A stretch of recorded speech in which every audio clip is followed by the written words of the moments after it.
مسیح یسوع کے بابرکت اور جلالی نام میں آپ سبوں کی سلامتی ہو۔ آج ہم ایک ایسے مضمون پر بات کرنے کو ہیں اور جس کے متعلق ہم بات کرنے کو ہیں وہ ہے ہمارا دشمن ابلیس۔ یاد رکھیں، جب ہمیں پتہ چل جائے کہ ہمارا دشمن کون ہے تو جیت یا کامیابی آسان ہو جاتی ہے، اور جب ہمیں پتہ چل جائے کہ ہمارا دشمن کمزور ہو چکا ہے تو ہماری جو جنگ ہوتی ہے، جو ہماری کامیابی ہوتی ہے، جو ہماری جیت ہوتی ہے، وہ چانسز جو ہیں اس کے بہت زیادہ بڑھ جاتے ہیں۔ اس کا ریزن کیا ہے؟ کیونکہ ہمیں اپنے دشمن کا معلوم ہو گیا ہے، ہمیں ایک کلیئر تصویر مل چکی ہے اپنے دشمن کی کہ ہمارا دشمن کون ہے۔ ہاں جی، میں بات کر رہا ہوں ابلیس کی، جسے ہم شیطان بھی کہتے ہیں اور جسے برائیوں کا منبع بھی کہتے ہیں، گناہ کا موجد بھی کہتے ہیں۔ یاد رکھیں، ہمارا دشمن بہت چلاک ہے، ہوشیار ہے، لیکن یاد رکھیں وہ کچلا گیا ہے، ہارا گیا ہے، اور یسوع مسیح نے اپنی جان دے کر اس پر فتح حاصل کی ہے۔ آمین۔ آج ہم بات کرنے کو ہیں کہ ہمارا دشمن ابلیس، اس کے بہت سے مختلف نام ہیں۔ جس طرح ہم یسایہ کی کتاب 14واں باب اس کی 12ویں آیت میں دیکھتے ہیں، وہاں پر ہمیں اپنے دشمن کے متعلق پتہ چلتا ہے ابلیس کے بارے میں کہ وہ گرایا ہوا فرشتہ ہے۔ ایک وقت تھا جب وہ خدا کے حضور رہتا تھا، لیکن جب آسمان کی بادشاہی سے اسے گرایا گیا تو ہمیں پتہ چلتا ہے وہ گرایا ہوا فرشتہ ہے۔ پہلا پطرس اس کا 5 باب اور اس کی 8 آیت میں جب ہم دیکھتے ہیں تو ہمیں پتہ چلتا ہے کہ ہمارا دشمن جو ہے وہ شیر ببر کی مانند ہے۔ یاد رکھیں، وہ شیر ببر نہیں ہے، اس کے دانت ٹوٹ چکے ہیں، اس کا جبڑا ٹوٹ چکا ہے، اب وہ شیر ببر کی مانند ہے، دوڑتا پھرتا ہے بس۔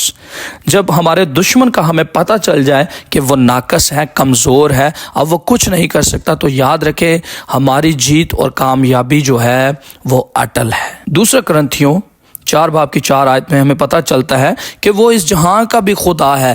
آپ سمجھیں اس بات کو کہ یہ ساری زمین کا جو اختیار تھا آدم کے سبب سے ابلیس کے پاس آ گیا، اور اس کو واپس لینے کے لیے پھر یسوع مسیح آئے، اور ابلیس کی یہ شان و شوکت جو دنیاوی ہے وہ آج بھی آپ کو اور مجھے دکھا کر کیا کرتا ہے؟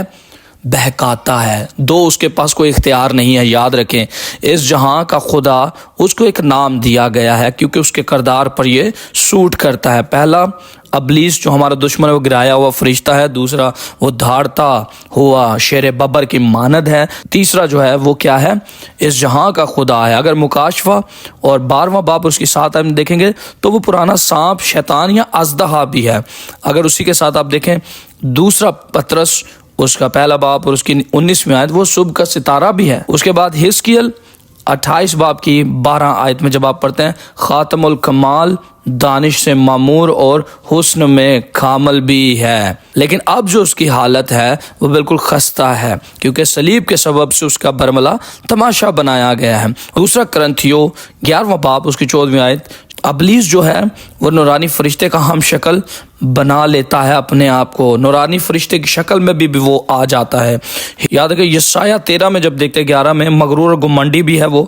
افسیوں 6:11 میں جب دیکھتے ہیں اختیار بھی ہے اس کے پاس، دنیا کا حکمران ہے، روحانی فوجوں پر وہ حکمران ہے، شرارت کے موکلوں پر وہ حکمران ہے، جادوگروں پر وہ حکمران ہے، وہ اس دنیا کا سردار بھی ہے۔ یاد رکھیں آج ہم اپنے دشمن کے متعلق سیکھ رہے تھے کہ ہمارا دشمن ہے کون، لیکن یاد رکھیں کلام بیان کرتا ہے کہ صلیب کے سبب سے، یسوع کی صلیب کے سبب سے اس کا برملا تماشا بنایا گیا ہے، اور جب کسی دشمن کو ہرایا جاتا ہے، اس کا جب برملا تماشا بنایا جاتا ہے تو اس سے پبلکلی اس کو کیا کہے؟ ڈسگریس کیا جاتا ہے، بے عزت کیا جاتا ہے، اعلانیہ اس بات کو واضح کیا جاتا ہے کہ وہ اب ہار چکا ہے۔ تو یاد رکھیں آپ اور میں جیت چکے ہیں۔ یسوع مسیح کی صلیب کے سبب سے آپ کو اور مجھے فتح نہیں بلکہ فتح سے بڑھ کر غلبہ حاصل ہے۔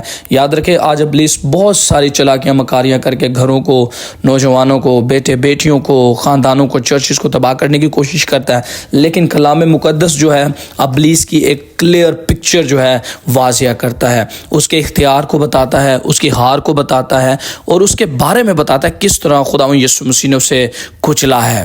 اور یاد رکھیں آج بھی اگر آپ پر میں پست اور مصیبت اور پریشانیوں میں ہیں تو یاد رکھیں آج ابھی تک ہم اپنے دشمن سے واقف نہیں ہوئے. اگر آج بھی ہم بدرو گرفتہ ہیں، خوف میں ہیں، مصیبت پریشانی میں گزر رہے ہیں تو یاد رکھیں ہمیں کلام کی سچائیوں سے واقف ہونے کی ضرورت ہے.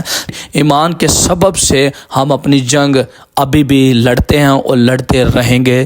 یاد رکھیں ہمیں صرف اتنا کرنا ہے، یسوع مسیح پر ایمان رکھنا ہے اور یسوع کے نام سے ہم نے اپنے دشمن ابلیس کو حکم دینا ہے تاکہ وہ ہم سے بھاگ جائے. یعقوب کے خط میں کہ خدا کے تابع ہو جاؤ، پس خدا کے تابع ہو جاؤ، ابلیس کا مقابلہ کرو تو وہ تم سے بھاگ جائے گا. خداوند آپ سب کو برکت دے.